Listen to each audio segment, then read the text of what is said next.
And a few days later, after completing all the formalities, I took my luggage and left my parents-in-law's house. I told my mother-in-law that I was leaving today. I bowed to her as a gesture of a grown-up.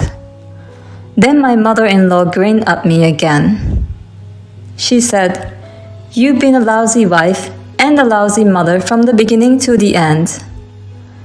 And then she told me that I'm the worst mother for leaving my kids. I don't know how much she can make fun of me. My daughter and son laughed when they heard what my mother-in-law said. My name is Maria, a 42-year-old housewife. I live with my husband Ken, my son Josh, and my daughter Amy. The children have grown up well, and my husband works hard, so we live peacefully without any particular problems. However, things have changed recently. My father-in-law passed away due to illness, and my mother-in-law moved in with us. My husband, who is the only son, felt sorry for his mother being all alone, and brought her to our house without consulting us. I had always thought that my husband was too much of a mommy's boy. But I didn't think he would decide for her to move in with us by himself. He told us that he had already sold his parents-in-law's house. "Are you asking me to abandon my mother who has nowhere to go?" my husband said to me with such an attitude, and I had to give in. After that, honestly, it was hell. My mother-in-law had not liked me for a long time, so she would pick on me at every opportunity. "Maria, what is this seasoning?" "Oh, I'm sorry. I'll be careful." "And I don't like greasy food." "Well, but we have children who are growing up fast, and my husband likes fried food too." "Then please make a separate meal for me." "I hope you don't mean to make me eat unhealthy food so I die early." "No, it's not like that, but it would cost more money and it's a bit of a hassle." "That's where your skills come in. Ken earns enough money, so why don't you manage the finance?" "And the hassle? You are so spoiled. When I was young, I took care of the house chores by myself, no matter how hard it was. What a pity that my grandchildren have to live in a house run by such a lazy mother. I feel sorry for them." I thought, if you have so much to say, why don't you do it? But I held back. Because if I tried to talk back even a little, my husband would get mad at me 100 times over. When I first moved in with my mother-in-law, she was so much of a wife beater that I objected to her saying, "If you're so opinionated, why don't you do it yourself?" Then my mother-in-law told my husband, and he got angry and said to me, "How dare you talk to her like that when I'm the one supporting you?" I thought about getting a divorce, but as a housewife, I wouldn't be able to take care of the children. They are my treasures, and I don't want them taken away from me. So I decided to endure the wife beating without objection. But instead of just putting up with it, I started to prepare for divorce little by little. I applied for jobs at various companies under the watchful eye of my mother-in-law, who was home all day long.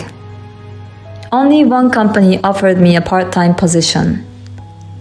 Thanks to my previous experience as a bank clerk, I was able to get a clerical job at a bank. It was my first corporate job in a long time, and it was a lot of fun. Of course, there's a lot of responsibility and stress came with it. Still, it was more peaceful than seeing my mother-in-law at home all the time. But my mother-in-law didn't like the fact that I was working. "Why work when Ken earns enough salary? Maybe she's out scavenging for men." What kind of thought process is that? A total idiot. And it's not that my husband doesn't make a lot of money, but since his mother-in-law started living with us, it has added to our expenses. So we're not in a situation where we can afford everything. However, my mother-in-law has told me to give her an allowance from now on so that I wouldn't spend it on men. When I refused and said it was not possible, she again told my husband. When my husband came home from work that night, he yelled at me as he had done before. Are you having an affair? Huh? I'm not. That's what my mother said. She said you're using your part-time salary to pay for men. I'm not doing that.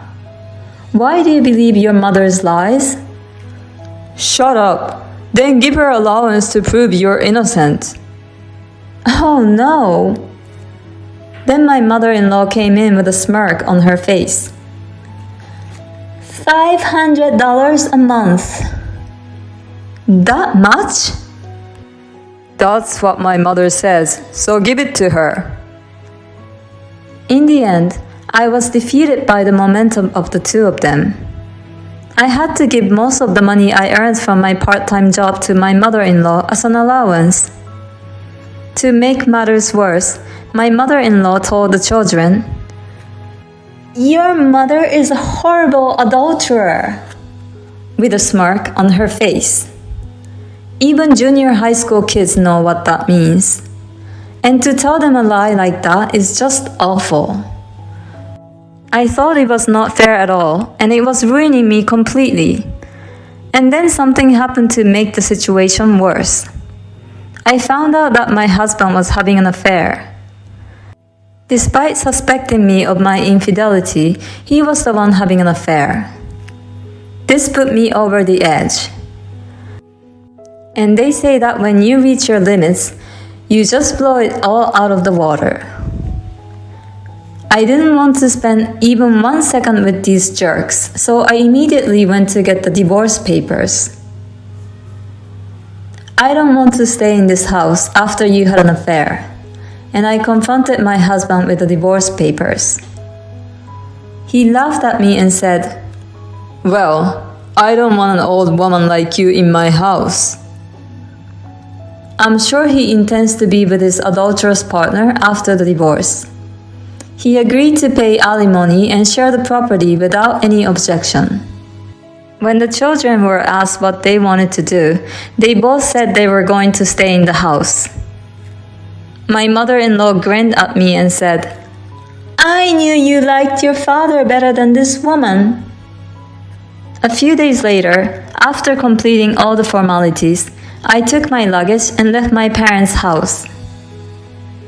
I told my mother-in-law in the living room that I would be leaving today, and bowed to her as a gesture of a grown-up.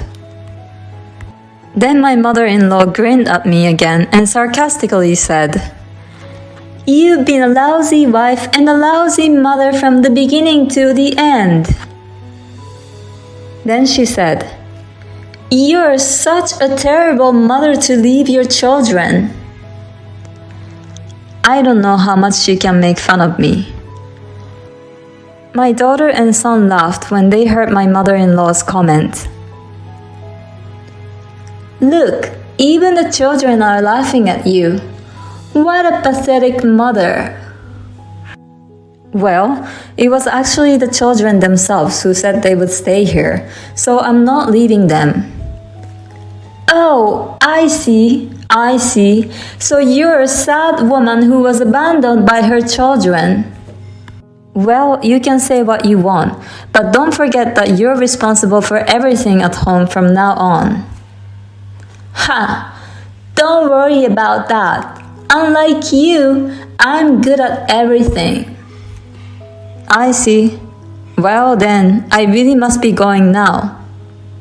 With that, I left my parents-in-law's house. After that, I went back to my parents' house and threw myself into my work. Then I asked my work to switch me to full-time work, and I took the test to become a full-time employee. Thankfully, I was able to get a full-time job. Now I can take the kids with me. And my mother-in-law must be exhausted by now. Sure enough, about 3 months after I left the house, my mother-in-law contacted me. Hey, Maria, help me out. What's wrong? I have to take my grandson Josh to and from his soccer team games, and I even have to help out at a training camp during the summer vacation. On top of that, I'm asked to make his lunchbox early in the morning for the morning practice. And I have to wash his dirty uniforms every day. My granddaughter Amy also goes to cram school every day, so I have to drive her back and forth. On top of that, I have to do the housework all by myself. Ken says he's tired from work and doesn't do anything to help me. Well, if you're just complaining, I'm hanging up now. Wait, I'm calling you because I want you to help me, Maria. Excuse me? I'm already divorced, so it doesn't concern me. Don't say that, please. No, I won't go back. But I understand that you're in a situation that you cannot handle by yourself. I cannot entrust my precious children to you. I will take the children. That's what they want to do. What? But they want to stay here. That's because they wanted you to understand how hard I was working. What? Yes, in fact, when I decided to get divorced, the first thing I did was to talk to the children. They said they would follow me right away. Amy, my daughter, said, "But this means that grandmother and the others are just kicking you out, right, Mom?" Then my son said, "I don't like that. We know how hard you work, Mom." So the children said that they would stay home first and let their grandmother know what their mother had gone through. I was so happy that they were on my side. I made up my mind that I would make enough money so I can come to bring them home. Well, then... Yes, everything was according to our plan. I'm now a full-time employee and I'll take the kids. Oh no! I then hired a lawyer and demanded that custody be transferred. The children wanted to live with me, so custody was easily transferred. When I reported the affair to the company, his boss was enraged to hear it, and my husband was transferred to a department where he would not be able to advance in his career. Because of this, he can no longer pay the mortgage on the house he currently lives in. My mother-in-law has been ordered to work as well. My ex-mother-in-law is furious that her son is telling her what to do. My ex-husband and ex-mother-in-law are blaming on each other. They'll probably have to leave the house at this rate. Well, it's none of my business anymore. Meanwhile, I rented an apartment and moved in with my children. They are growing up to be wonderful children. My daughter cooks, and my son helps me with laundry and cleaning. I wanted to be able to support them to do whatever they want to do in the future, so I will continue to work hard and earn money. Thank you for watching. Please subscribe to the channel if you like. See you in the next video.